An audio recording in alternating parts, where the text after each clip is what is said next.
Hello. Previous ক্লাসে আমরা দেখেছিলাম যে আসলে আমি কিভাবে নিজের অনুভূতি, নিজের অবস্থান, নিজের দায়িত্ব, নিজের অধিকার সেগুলি আমি কিভাবে এক্সপ্রেস করব। সো এখন আমরা যদি যাই যে আসলে কেউ যদি আপনাকে প্রশ্ন করে আপনি কিছু একটা করতে পারেন কি না, সেখানে আপনি কিভাবে অ্যান্সার করবেন। So will go for the next one is I I use two. That means আমি এটাতে অভ্যস্ত। Like I used to describe something you did in the past but no longer do. আপনি কোনো কিছু একটা আগে করেছিলেন বাট এখন সাধারণত সেটা করেন না। That kind of like I use to play football. আমি ফুটবল খেলতে অভ্যস্ত ছিলাম মানে আপনি খেলছেন বাট এখন খেলেন না তেমন একটা আগের মতো। I use two live in new York. আমি নিউ ইয়র্কে ছিলাম কিংবা আমি নিউ ইয়র্কে থাকতে অভ্যস্ত ছিলাম। I use to smoke. আমি স্মোক করতে অভ্যস্ত ছিলাম, আর আমি তো অবশ্যই করি না, আপনারা করবেন না। I use to ride a bike. আমি বাইক চালাতে অভ্যস্ত ছিলাম, মানে এখন আর বাইক চালাই না, এখন হয়তো অন্য কিছু চালাই। And then we can go for the mini dialogue. So এখানে আমি আশা করি আপনাদেরকে বুঝিয়ে দেওয়ার যে আমি আই ইউজ টু শব্দটা কোথায় ব্যবহার করা হয় এবং কেন ব্যবহার করা হয়। যদি আপনাকে কেউ প্রশ্ন করে আপনি কোনো কিছু একটা করছেন কি না বা সেটা সম্পর্কে আপনি জানেন কি না, সেটা যদি আপনি আগে করে থাকেন, যেটা আগে করেছেন কিন্তু এখন তেমন একটা করেন না, then you can use I am use to. Or যদি আপনি সেটা প্রেজেন্ট করে থাকেন, yes I do. Mini dialogue like David, do you still play the guitar? Emma বলতেছে, no I use to play but not anymore. আমি বাজাইতাম but এখন আমি আসলে তেমন একটা বাজাই না। দেন আচ্ছা, এখন তো আমরা বুঝলাম যে আসলে আমি কোনটাতে ইউজ টু ছিলাম, কোনটাতে আমি অভ্যস্ত ছিলাম, সেটা আমি বুঝি। এখন যদি আপনাকে এটা যদি আপনি নেগেটিভ অ্যান্সার করতে যান যে আমি এটাতে অভ্যস্ত ছিলাম না, তখন আপনি কীভাবে এক্সপ্রেস করবেন? Then just a simple change, nothing more. You just use not. I am not, I অ্যামের সাথে আপনি শুধু নট অ্যাড করে দেন। নট মানে হচ্ছে সেটা নেগেটিভ অ্যান্সার করবে, like I am not use to. Unfamiliar habits মানে অনভ্যস্ত যেই অভ্যাসগুলি আছে ওরকম, যে আসলে সেটাতে আমি অভ্যস্ত না। I am not use to talk about something new difficult for you.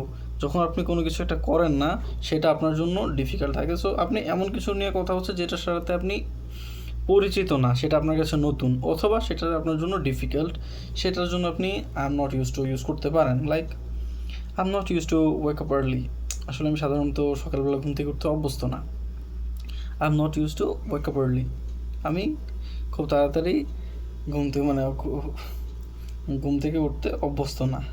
I am not use two talking in front of people. আমি সাধারণত মানুষের সামনে কথা বলতে অভ্যস্ত না। আসলে আমরা maximum of students are not familiar to speak in front of other peoples as afraidness of us.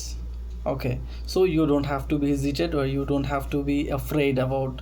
If you can speak English, you can stay in front of anyone and you can speak without any hesitation. Okay, so for the next one is I'm not used to cold weather. এখন আপনাদের মধ্যে অনেকেই Europe যাওয়ার চিন্তা ভাবনা করতেছেন, তো ইউরোপে আসলে উইন্টার ওয়েদারে বাট কোল্ড ওয়েদারে আপনাদের হ্যাবিচুয়েট হইতে হবে। সো আপনি যদি নতুন করে একটা দেশে গেলেন, সেখানে গিয়ে সেখানের যে টেম্পারেচার সেটা অনেক ফল করতে পারে, মাইনাস ডিগ্রিতে চলে যেতে পারে। সো আপনি সেটাতে অভ্যস্ত না, সেটা আপনি এক্সপ্রেস করতে পারবেন I am not use two with this kind of cold weather. Okay, so এই ক্ষেত্রে আপনি যদি একটা মিনি ডায়লগ চিন্তা করতে পারেন যে লাকি বলতেছে ইউ লুক টায়ার্ড, তোমাকে খুবই ক্লান্ত মনে হচ্ছে। সো জ্যাক অ্যান্সার করছে I am not use two waking up early. আসলে আমি সকালবেলা তাড়াতাড়ি ঘুম থেকে উঠতে অভ্যস্ত না, সেজন্য আমাকে হয়তো একটু ক্লান্ত দেখাচ্ছে, এরকম কিছু। সো এতক্ষণ আমি আপনাদেরকে রোল প্লের বিষয়টা বললাম, এখন আপনাদেরকে আমি একটা রোল প্লের প্র্যাকটিস আপনাদেরকে আমি একটু বলে দেখাচ্ছি। Okay, choose situation and practice speaking with your friend. একটা সিচুয়েশন ক্রিয়েট করেন আপনারা এবং আপনারা দুইজন বন্ধু বা আপনার বন্ধুরা সেটা নিয়ে প্র্যাকটিস করেন। আপনারা প্রিভিয়াস যেই লেসনগুলিতে যেই স্ট্রাকচারগুলি আপনারা শিখছেন এবং প্র্যাকটিস করছেন, সেটা আপনি এখন অ্যাপ্লাই করবেন। Like first one, ordering food. খাবার অর্ডার করতে গিয়ে আমি প্রথম যে আসলে খাবার আমি কেন অর্ডার করবো, আমি ক্ষুধার্ত তাই। কিন্তু আপনি যদি ক্ষুধার্ত নিজেকে বলতে চান তাহলে আপনি কী বলবেন? আই এম হাংরি, মানে হচ্ছে আমি ক্ষুধার্ত। আই এম হাংরি মানে হচ্ছে আমি ক্ষুধার্ত, এটা আপনি প্রথম স্ট্রাকচার পড়ছেন। I have to order food, আমি ক্ষুধার্ত, আমার খাবার অর্ডার করতে হবে। দুইটা স্ট্রাকচারে কিন্তু আপনি আগে পড়ছেন। I am making the question easier to you because if you already scrolled or if you already seen previous videos and if you practiced previous ones, it will be very much easier to you because you know all of the question and answers. Okay, so food ordering ক্ষেত্রে আপনি already দুইটা শিখছেন। I am hungry মানে আমি ক্ষুধার্ত, I have to order food, আমার খাবার order করতে হবে। আর next one is at the airport. এয়ারপোর্টে আমরা একটা সিচুয়েশন নিয়ে তারপর আমরা বলি like I am at the airport, এই স্ট্রাকচার আপনি শিখছেন। I am waiting for my flight, আমি আমার ফ্লাইটের জন্য অপেক্ষা করতেছি। এই যে কী করতেছেন এটা কিন্তু শিখছেন আগে।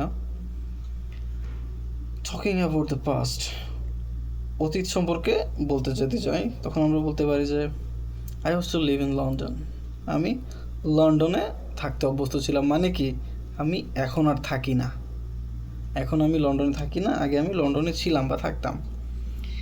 এক্সপ্লেইনিং এ প্রবলেম, একটা সমস্যা আপনি কাউকে যদি শেয়ার করতে চান বা বলতে চান, সেক্ষেত্রে আপনি কীভাবে এক্সপ্লেইন করবেন?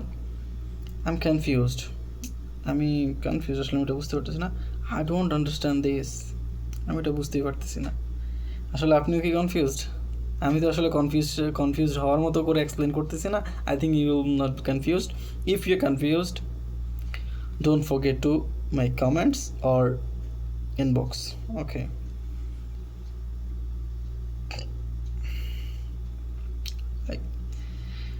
এখন আই হ্যাভ টুর সাথে আমরা অলরেডি ফ্যামিলিয়ার হয়ে গেছি, কয়েকটা সেন্টেন্স, কয়েকটা ওয়ার্ড, কয়েকটা স্ট্রাকচার অলরেডি ফলো করছি। দেন নেক্সট আমরা যদি আসলে কিছু করতে যাই লাইক ইউজেস, কিছু ব্যবহার করতে যাই এর, the phrase I have to use to talking about something is necessary, আপনি অলরেডি সেটা জানেন। Required or an obligation, this similar saying I must do something, মানে এটা এমনভাবে বলা যায় যে আমার এটা অবশ্যই করতে হবে এমন কিছু। Already I have to you পড়ছেন, আপনি জানেন, বাট তারপর এটাকে আবার রিপিট করা হচ্ছে because of this very much important. এখানে আমরা এক্সাম্পল হিসেবে বলতে পারি I have two wake up earlier for work, আমার কাজের জন্য খুব তাড়াতাড়ি ঘুম থেকে উঠতে হবে। I have to finish my homework before dinner, আমার হোমওয়ার্কটা শেষ করতে হবে ডিনারের আগে। I have to attend a meeting at 10 AM, আমার কয়টার সময় মিটিং অ্যাটেন্ড করতে হবে? 10, মানে এখানে আপনার বাধ্যতামূলক আপনার করতেই হবে এবং সেটার কারণটাও এখানে চলে আসছে। Very much careful and very much easier for that, nothing to worry about. আর এটাকে যদি আপনি নেগেটিভ অ্যান্সার করতে চান বা আপনার কেন করবেন না সেটা যদি আপনি বলতে চান, অথবা আপনার এটা করা বাধ্যতামূলক না এটা বুঝাতে চান, ওকে, নেগেটিভ বা negation. Use I don't have to express something is not necessary, যেটা প্রয়োজনীয় নয় কিংবা জরুরি নয় এমন কিছু বুঝাইতে সাধারণত I don't have to use করতে পারেন। I don't have to go to the work today, আজকে আমার কাজে যাওয়া লাগবে না। I have to take a rest if I don't want to, যদি আমি না চাই আমার এই টেস্টটা নিতে হবে না। I don't have to take the test, আমার এই টেস্টটা করাইতে হবে না আমি যদি না চাই। মানে আপনারা মনে করেন ডাক্তারের কাছে গেছেন, ডাক্তার আপনাকে কিছু টেস্ট দিছে করাইতে, বাট আপনি কয়েকটা করেছেন কয়েকটা করার নাই, কারণ আপনার মনে হয়েছে যে এগুলো জরুরি না। So you can say I don't think or I don't have to take this test if I don't want, যদি আমি না চাই তাহলে এটা আমার করতে হবে না, কারণ অনেক সময় কমন কিছু দিয়ে দেয়।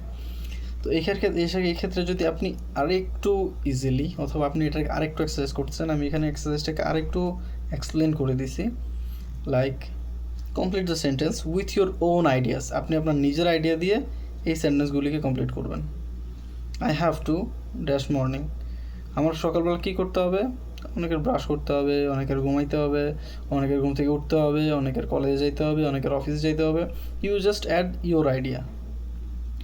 I don't have to on weekends, সপ্তাহ শেষে আমার কী করতে হবে না সেটা আপনি আপনার মতো করে লিখতে পারেন। Anything you can write here and it will be very much appreciating if you make this sentence complete and make a comment. My friend has to, আমার বন্ধু সেটা করতে হবে, কি করতে হবে, বিফোর দ্য ডেডলাইন, আমার বন্ধু সেটা কি করতে হবে, হ্যাজ টু কমপ্লিট আপনি বলতে পারেন। হ্যাজ টু কমপ্লিট ইউজ করলেও হয়ে যাবে, অথবা আপনি যদি কোনো তাকে কাজের হিসাব করতে পারেন, সে he have to complete his anything, his task or his office or his কি বলবো, তার অনেক ধরনের টাস্কই থাকতে পারে। উই হ্যাভ টু, আমাদের কি করতে হবে, ড্যাশ ওয়েন ট্রাভেলিং অ্যাব্রোড, আমরা যখন দেশের বাইরে যাব, দেশের বাইরে ঘুরতে যাব, আমাদের কি করতে হবে, ভিসা করতে হবে, টিকেটিং করতে হবে, এজেন্টের সাথে যোগাযোগ করতে হবে। So there are lots of options, you just complete with your idea. Okay, we will go for the next one will be very much interesting, more than of this. Okay, continue, you will get update, you will be continue if you following this, next one will be much interesting.